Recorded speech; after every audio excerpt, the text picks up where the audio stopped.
Assalamualaikum warahmatullahi wabarakatuh. Perkenalkan, nama saya Deva Ismita, NPM A1J022003, kelas 2A, Prodi Pendidikan Formal, Fakultas Keguruan dan Ilmu Pendidikan, Universitas Bengkulu. Di sini saya akan membahas bab 3, yaitu fungsi-fungsi manajemen, yang diampu oleh dosen Dr. Muhammad Kristiawan, MPD.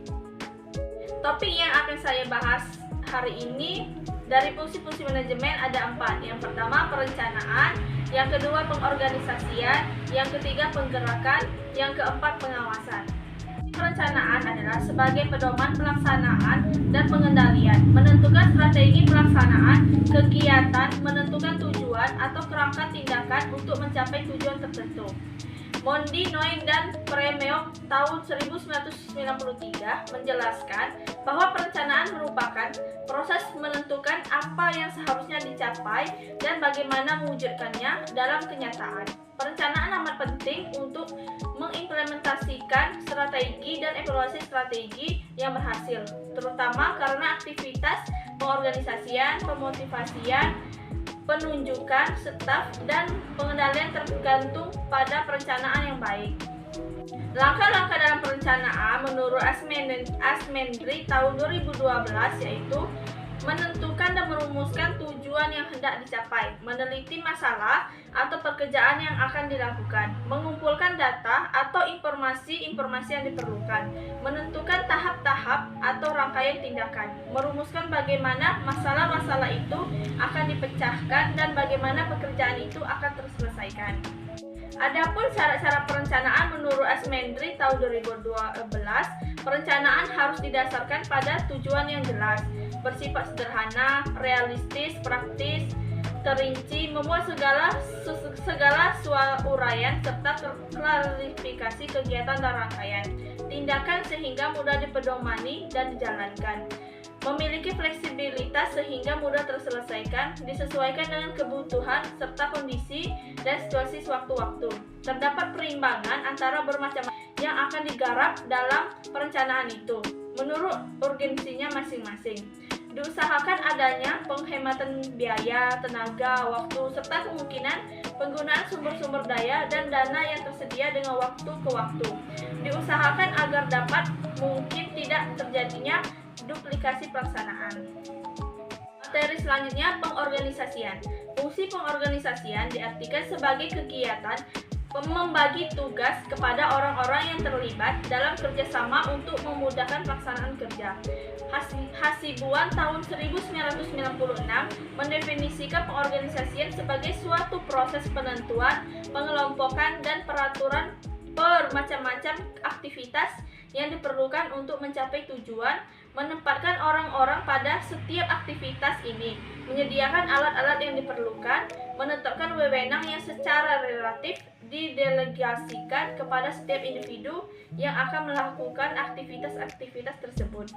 Suwoto tahun 1978 menyebutkan proses organizing meliputi beberapa kegiatan, yaitu sebagai berikut.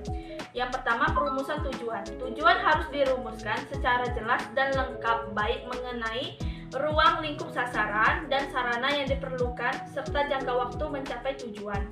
Yang kedua, menetapkan tugas pokok. Hal yang harus diperhatikan dalam hal ini adalah yang pertama, tugas pokok harus merupakan bagian dari tujuan, dan yang kedua, tugas pokok harus dalam batas kemampuan untuk dicapai dalam jangka waktu tertentu.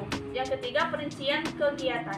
Dalam kegiatan ini, selain harus disusun secara lengkap dan terperinci, juga harus diidentifikasi kegiatan-kegiatan yang penting dan yang kurang penting. Yang keempat, pengelompokan. Kegiatan-kegiatan dalam fungsi-fungsi kegiatan yang erat hubungannya satu sama lain dikelompokkan menjadi satu.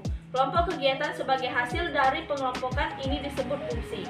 Dan yang kelima, departementasi, yaitu merupakan konservasi fungsi-fungsi menjadi satuan-satuan organisasi dengan berpedoman pada prinsip-prinsip organisasi. Dalam hal ini, prinsip yang harus diperhatikan adalah yang pertama, setiap organisasi memerlukan pengorganisasian.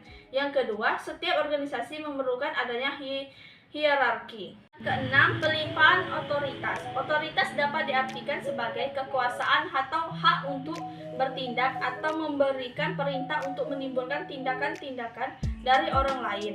Otoritas bersumber dari beberapa hal, yaitu yang pertama, ketentuan perundang-undangan atau regulasi-regulasi. Yang kedua, posisi dalam konstelasi organisatoris yang telah ditetapkan sebelumnya. Yang ketiga, pelimpahan otoritas. Yang keempat, perintah atasan. Yang ketujuh, staffing, merupakan penempatan orang pada satuan-satuan organisasi yang telah tercipta dalam proses departementasi. Prinsip utama staffing adalah prinsip menempatkan orang yang tepat pada tempatnya, dan prinsip menempatkan orang yang tepat pada jabatan atau pekerjaannya. Yang ke-8, facilitating, merupakan proses terakhir dalam penyusunan organisasi. Fasilitas yang harus diberikan dapat berupa material atau keuangan. Prinsipnya adalah bahwa pemberian peralatan yang disediakan harus cukup dan sesuai dengan tugas dan fungsi yang harus dilaksanakan, serta tujuan yang hendak dicapai organisasi. Jika hal ini sudah selesai, maka organisasi sudah ready for action untuk mencapai tujuan. Dari selanjutnya, penggerakan. Penggerakan atau accounting adalah hubungan antara aspek individual yang ditimbulkan oleh adanya hubungan terhadap bawahan untuk dapat mengerti dan memahami pembagian pekerjaan yang efektif dan efisien. Terry mendefinisikan accounting adalah tindakan untuk mengusahakan agar semua anggota kelompok suka berusaha untuk mencapai sasaran agar sesuai dengan perencanaan manajerial usaha-usaha organisasi. Materi yang terakhir, pengawasan. Pengawasan adalah proses penentuan apa yang dicapai berkaitan dengan standar apa yang sedang dihasilkan, penilaian pelaksanaan atau performansi, serta bila mana perlu diambil tindakan korektif. Tujuan pengawasan menurut konsep sistem adalah membantu mempertahankan hasil atau output yang sesuai dengan syarat-syarat sistem. Artinya, dengan melakukan kerja pengawasan diharapkan dapat mencapai kualitas produk organisasi berdasar perencanaan yang telah ditetapkan sehingga konsumen atau stakeholder menjadi puas. Agar kegiatan pengawasan berjalan efektif dapat dilakukan melalui 3 tahapan kegiatan, yaitu yang pertama, tahapan penetapan alat pengukur atau standar. Yang kedua, tahapan mengadakan penilaian atau evaluasi. Yang ketiga, mengadakan tindakan perbaikan atau manulang. Fakta tahun 2004 mengungkapkan pengawasan seharusnya